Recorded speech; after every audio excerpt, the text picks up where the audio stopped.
係 Martin。咁如果你而家睇緊我呢條片啦，咁我應該生咗肥雞出嚟，肥雞已經出咗世噶啦，好耶！咁其次點解我生咗肥雞出嚟仲要拍片呢？就係想同大家分享下10個月為 BB 準備嘅嘢啦。咁我知呢，啱啱成為媽咪呢，其實都好彷徨嘅。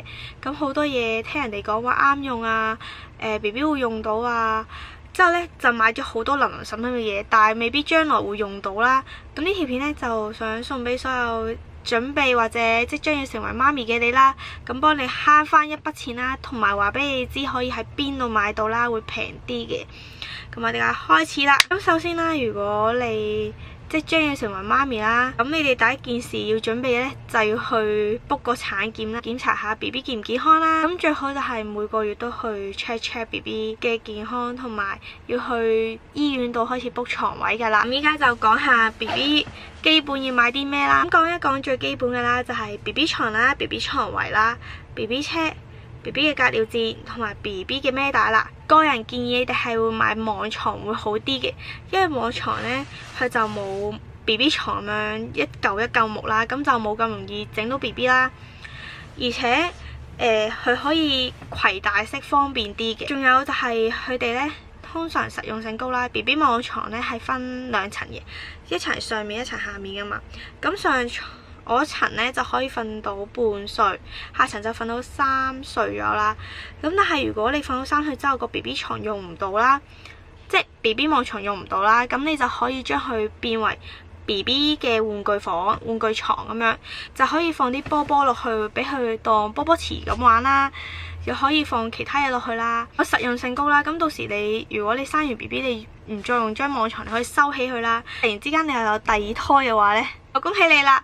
咁你就可以拎翻張收埋咗嘅 BB 網床出嚟啦，咁又可以用翻啦。所以呢 BB 網床都幾慳位啦，同埋都幾方便。BB 嘅床圍呢，就係放一啲木床啦 ，BB 嘅木床啦。咁我個人係買網床啊嘛，但我都建議買嘅。因為網床呢，雖然佢都安全嘅，但係呢，因為肥雞冬天出世啦，咁我都驚佢會凍親啦。咁 BB 床圍都可以當擋風嘅一個作用啦。咁而且嗰時我就聽人講話 BB 床圍一定要買啦，結果我就買咗啦，一 set 咁樣買。咁裏邊就有7件啦，咁就係 BB 床圍啊、BB 枕頭被鋪啊、床單嗰啲噼里啪啦就包晒噶啦。咁都即係你唔需要周圍走去買咯，就一 set 買齊晒就得噶啦。不過你都可以選擇唔買嘅，其實冇咩所謂嘅。如果你買 BB 網床嘅話，你可以選擇買床圍或者唔買都得嘅。咁啱啱就講隔尿墊啦，咁 BB 隔尿墊係一定要買嘅，因為保障你啦。因為 BB 好多時要去廁所要成日換片噶嘛，幫佢咁保障你唔需要你成日換。即係唔需要成日換床單，因為 BB 床單要成日換噶嘛。如果佢整污糟咗，咁如果你有隔尿墊嘅話，起碼如果你用床褥嘅話，就張床褥起碼唔會報銷先咯。咁都係放一個保障嚟。咁到好多媽咪都好關心嘅 BB 車啦。咁 BB 車呢，其實都有分大中細車啦。咁我建議大家買之前呢，要考慮幾個因素啦。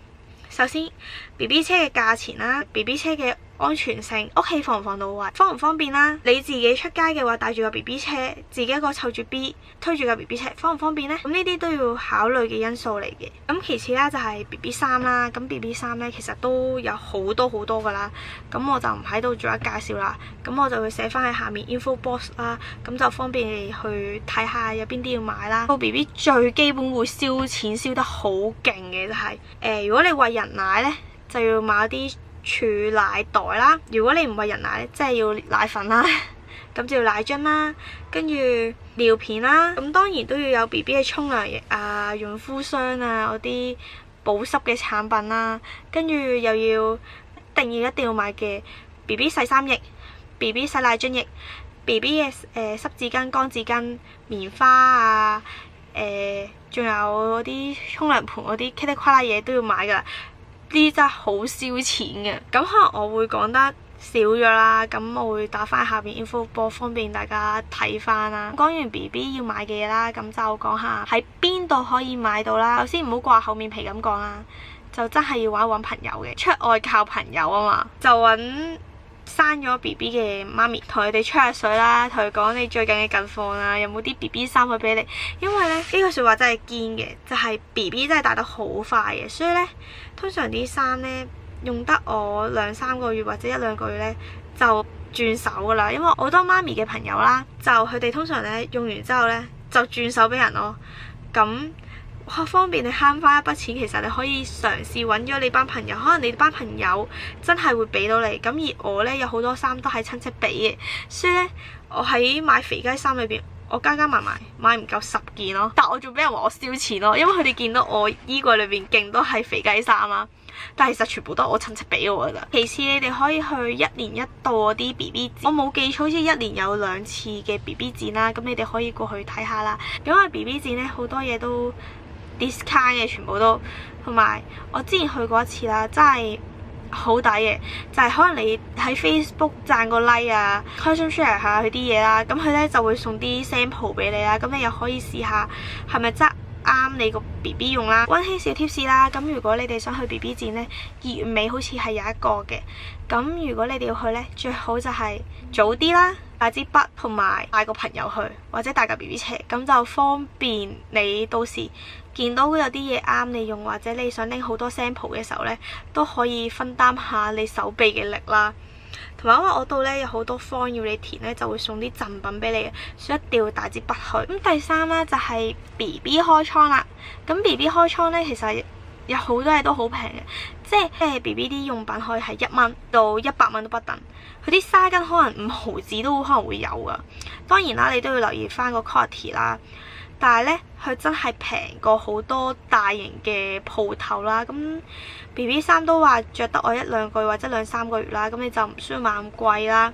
所以你哋都可以去睇睇啦，同埋佢嘅地點都比較多嘅。咁觀塘、旺角、荃灣基本都有 BB 開倉噶啦。咁其實你只要喺 Facebook 打都可以揾到好多啦。咁我就唔需要逐一喺度介紹個地點俾你哋啦，主要就係平靚正嘅啫。第4啦，如果你好似我咁樣咧，係一個臨急抱佛腳嘅媽咪啦，咁冇得選擇啦，咁你正常都要去萬寧同埋屈臣氏買啦。不過我好建議各位就係一定要度㗎，因為呢，我前幾排買我個濕紙巾啦 ，BB 濕紙巾，我因為冇度㗎，我覺得唉算啦，差唔多啦。結果我去萬寧買完之後呢，我去屈臣氏睇，平咗10蚊咯，即係個價錢可以相差都幾大。同埋小數怕長計啦，你哋咁樣諗呢，就即係真係慳好多，因為你唔係買一包，唔係用一次噶嘛，你係即係你會經常性用噶嘛。咁如果你買開萬寧，咁你會成日去萬寧買噶嘛，結果就會10蚊、10蚊、10蚊、10蚊，咁慢慢就變1000蚊噶啦。即係大家如果要去萬寧屈臣氏買嘢呢，就一定要度一度價啦。最後啦，呢個係我溫馨小貼士嚟嘅，咁你哋可以意見接受，一切照舊啦，亦都可以參考下我呢個意見啦。咁就係如果你啱啱懷孕緊，或者你準備要懷孕嘅媽咪啦，我好建議你頭3個月呢，就真係咩都唔好買住，去睇下 BB 嘅嘢，去度下價先。到4-5個月開始先慢慢入貨，因為你唔知幾時會再有 discount 啊，平噶嘛。同埋你依家買咗，你唔會即刻用到，通常都係仲要等個 B 出世先用到噶嘛。咁你咁快買嚟，不過喺左位嘅啫。既然係左位，咁不如你睇耐啲，可能過一陣有 discount 呢。即係可能如果你10月想買，你又唔係真係預產期喺11月嘅話，咁你要唔要等多1-2個月？可能有即係 Christmas 嗰時有 discount 啊，新年嘅時候有 discount 呢，你唔知啊嘛。咁放長雙眼睇啦，我唔信佢一定係呢個價錢㗎。咁其次就係我好唔建議各位媽咪去大型商場啦，同埋去藥房買嘢嘅。點解呢？我覺得除非大型商場嗰啲有 discount 好癲嘅 discount，可能買3-4件有半價。如果唔係，我覺得你只不過喺度浪費緊啲金錢，因為 BB 真係好易大。你着得我1-2個月，咁你又着唔到落去，咁燒得好。因為身為一個媽咪去買 BB 嘢呢，其實唔知各位媽咪呢有冇一個同感，就係 BB 啲嘢好得意，結果就越買越多，越買越多，結果呢，你就會買咗好多 BB 嘢啦。但其實喺大型商場裏邊真係好燒錢啊！除非我覺得真係大特價，即係4件半價。如果唔係就真係唔好咁抌本去燒錢啦。即係賭錢落海嘅啫，真係。咁藥房點解我唔建議大家去呢？藥房啲嘢我就算覺得佢有正價標籤啦，我都覺得有啲冇保證，即係真係出事，佢係咪真係可以孭得起啊？因為有排咪話 BB 嘅奶粉出事嘅，雖然香港係有保證啲嘢買嘢，但係我個人都唔好建議喺藥房買。你出咗事，佢可以話你冇喺我呢度買到啊嘛。但係如果你去萬寧屈臣氏買嘅話呢，有咩事你拎張單俾佢或者去 check 翻 CCTV， 佢就一定冇得走噶啦。你報個警，佢即刻死緊添。咁為咗個 BB 嘅着想，你冇理由慳我幾蚊雞噶嘛。咁寧願買貴少少又保證啲啊，咁都好過去藥房冇一個大嘅險咯。咁今次呢條片就分享到呢度啦。咁我唔知我講嘅嘢啱唔啱你哋聽，或者幫唔幫到你哋啦。如果幫到呢，就俾個 like 啦。